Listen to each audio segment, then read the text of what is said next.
નિવૃત્ત જજ એ.આર. પટેલે વડોદરા જિલ્લા એસપી રોહન આનંદ સાથે કાયદાને લઈ ચર્ચા વિચારણા કરવામાં આવી હતી.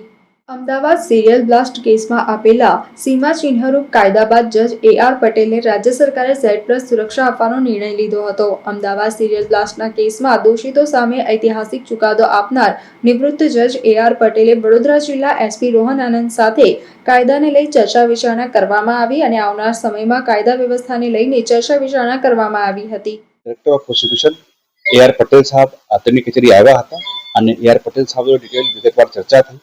ચર્ચાનો ઘણા બધા બિંદુઓ હતા. મેઇન પાસા એવા હતા કે હાલ જો કન્વિક્શન રેટ ઇમ્પ્રુવમેન્ટ પ્રોજેક્ટ સરકાર શું ચાલી રહ્યા છે તો ફોજદારી ગુનામાં કેવી રીતે કન્વિક્શનનો પ્રમાણ અમે લોકો વધારી શકીએ, ઇન્વેસ્ટિગેશન એટલે કે તપાસમાં ગુણવત્તા સુધારવાનું કઈ રીતે અમે લોકો પ્રયત્ન કરી શકીએ, આ બધા મુદ્દાઓ પર ચર્ચા કરવામાં આવી. અને સાથે સાથે થોડા ટાઈમ પછી ડાયરેક્ટર ઓફ પ્રોસિક્યુશન કચેરી દ્વારા બરોડામાં એક તાલીમ શિબિરનું પણ આયોજન કરવામાં આવનાર છે. એમાં પણ જોડાવા માટે સારા તરફથી આમંત્રણ મળ્યું હતું અને અમે લોકો અને સરકારી વકીલશ્રીઓ અને જેટલા પણ તપાસ કરનાર પોલીસ અધિકારીશ્રીઓ છે એ પણ આ બધું તાલીમમાં જોડાનાર છે.